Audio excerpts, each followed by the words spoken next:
ସେ ଦୁଇଟି କଥା ମନେ ରଖିବ। ଯାହା ଆମକୁ ମିଳୁଛି ସେଇଟା ଭଗବାନଙ୍କର ଇଚ୍ଛା, ଆଉ ଯାହା ନ ମିଳୁଛି ସେଇଟା ମଧ୍ୟ ଭଗବାନଙ୍କର ଇଚ୍ଛା।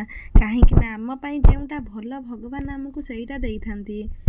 ସମସ୍ୟାକୁ ଲୁଚାଇ ରଖିବା ବଦଳରେ ତାକୁ ଧୈର୍ଯ୍ୟ ସହକାରେ ସାମ୍ନା କରିବାକୁ ହିଁ ସବୁ ସମସ୍ୟାର ଉଚିତ ସମାଧାନ ହୋଇଯାଏ। ରାସ୍ତା ଆଉ ସମ୍ପର୍କ ସେତେବେଳେ ଶେଷ ହୋଇଯାଏ ଯେତେବେଳେ ପାଦ ନୁହଁ ମନ ଥକି ଯାଇଥାଏ। କେଉଁ ମଣିଷ କାହା ପାଇଁ ଭଲ ତ ଆଉ କାହା ପାଇଁ ମନ୍ଦ। ଯଦି କେଉଁ ମଣିଷ ବହୁତ ମଣିଷ ପାଖରେ ଖରାପ, ସେହି ବ୍ୟକ୍ତି ହିଁ ଖରାପ ଲୋକରେ ଗଣା। କିନ୍ତୁ ଯେଉଁ ମଣିଷ ହାତ ଗଣତି ମଣିଷଙ୍କ ପାଇଁ କିଛି ଖରାପ, ତଥାପି ସେ ଉତ୍ତମ ବ୍ୟକ୍ତିରେ ଗଣା।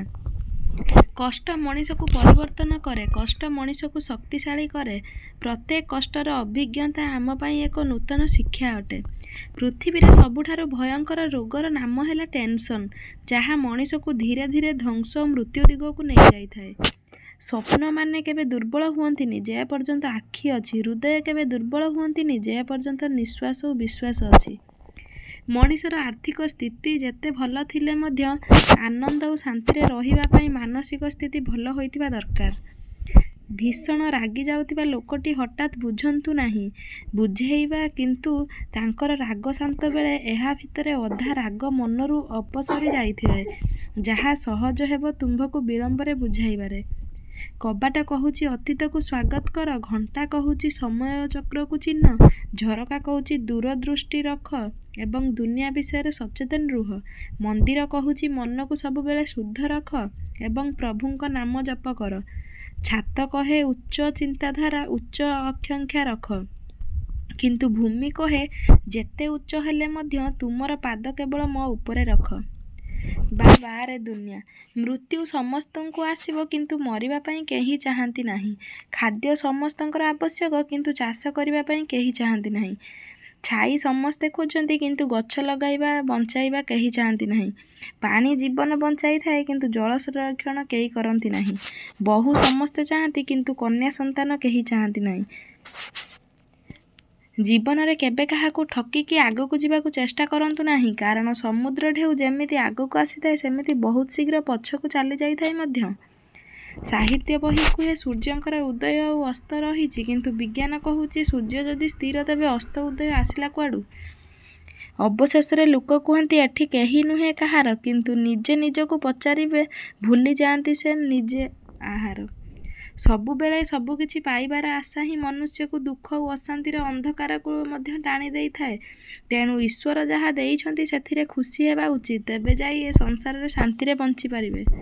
କେବେ ଚିହ୍ନି ହୁଏନି ସେ ମଣିଷ, କେବେ ଭୁଲି ହୁଏନି ସେ ହେଲା ସ୍ମୃତି, କେବେ କିଣି ହୁଏନି ସେ ହେଲା ମନ, କେବେ ବାନ୍ଧି ହୁଏନି ସମୟ, କେବେ ଜାଣି ହୁଏନି ଭବିଷ୍ୟତ, କେବେ ପାଇ ହୁଏନି ଅତୀତ, କେବେ ରୋକି ହୁଏନି ମୃତ୍ୟୁ। ତୁମେ ନଥିଲେ ଏଠି ଖାଲି ନୀରବ ନିଃସଙ୍ଗ ଭାବ। କେତେ ଯେ ଲମ୍ବା ଯନ୍ତ୍ରଣା, ତୁମେ ଥିଲେ ସମ୍ପର୍କ ନିବିଡ଼। କେତେ ଯେ ଲମ୍ବା ଭାବ ଆଉ ପ୍ରେମ ଏକ ବିଡ଼ମ୍ବନା। କାହାକୁ କିଛି ଖରାପ କହିବା ପୂର୍ବରୁ ତୁମେ ନିଜେ ଥରେ ଚିନ୍ତା କରି ଦେଖ, ଯଦି ତୁମକୁ କେହି ସେତିକି କହିଲେ ତୁମେ ସହିପାରିବ ତ? ସେଥିପାଇଁ ଅନ୍ୟକୁ ସେତିକି କୁହ ଯେତିକି ତୁମେ ସହିପାରୁଥିବ। ଜଣେ ଧନୀଠାରୁ ଜ୍ଞାନୀ ମହାନ ହୋଇଥାଏ, କାହିଁକିନା ଦାନଠାରୁ ମିଳିଥିବା ଦାନ କିଛି ପର୍ଯ୍ୟନ୍ତ ରହିଥାଏ, କିନ୍ତୁ ଜ୍ଞାନୀଠାରୁ ମିଳିଥିବା ଜ୍ଞାନ ଆଜୀବନ ପାଇଁ ସାଥିରେ ରହିଥାଏ। ତୁମେ ଯଦି ଅନ୍ୟମାନଙ୍କ ପାଇଁ ଭଲ ଚିନ୍ତା କରିବ, ତେବେ ତୁମ ଜୀବନରେ ମଧ୍ୟ କେବଳ ଭଲ ହିଁ ଘଟିବ। ଏହା ହିଁ ପ୍ରକୃତର ନିୟମ ଅଟେ। ସ୍ତ୍ରୀ ସବୁ ଭୁଲକୁ ସହିପାରେ, ମାଡ଼ ବି ସହିପାରେ, କିନ୍ତୁ ବାପଘର ନିନ୍ଦା ଅପମାନ କଦାପି ସହିପାରେ ନାହିଁ।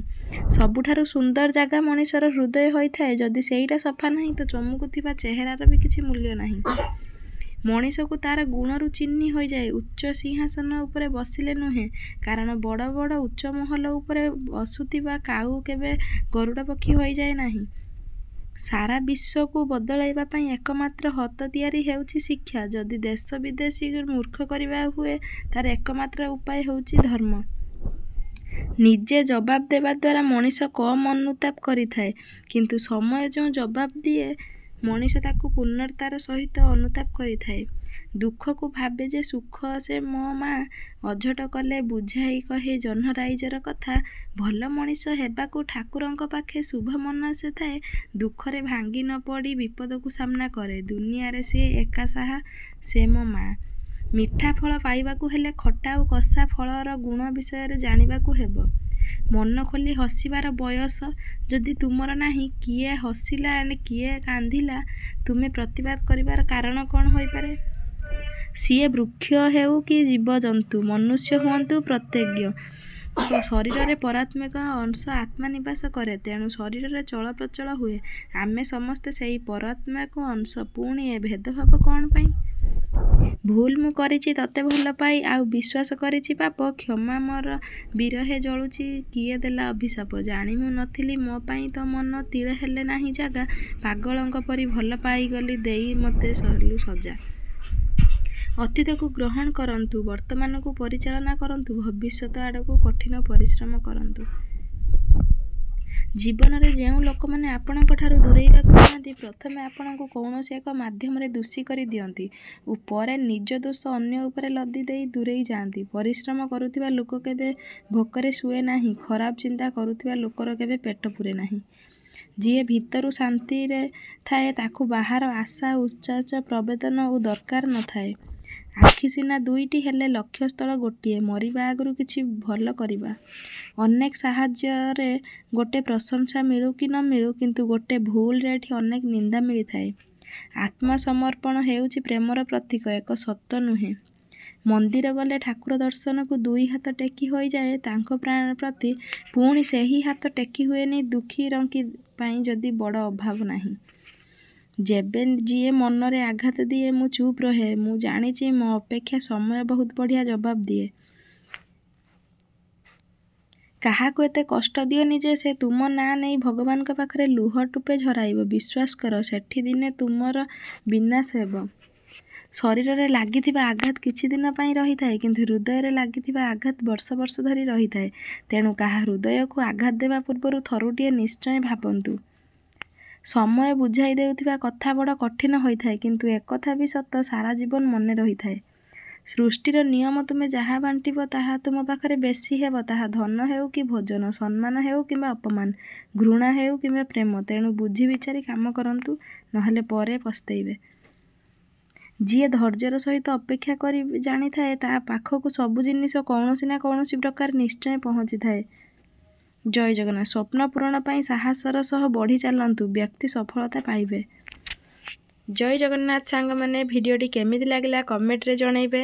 ଆଶା କରୁଛି ଭଲ ଲାଗିଥିବ। ଭଲ ଲାଗିଲେ ଗୋଟେ ଲାଇକ୍, କମେଣ୍ଟ, ସେୟାର, ସବସ୍କ୍ରାଇବ୍ କରିବା ପାଇଁ ଜମା ବି ଭୁଲିବେନି। ରହୁଛି। ନମସ୍କାର। ଜୟ ଜଗନ୍ନାଥ।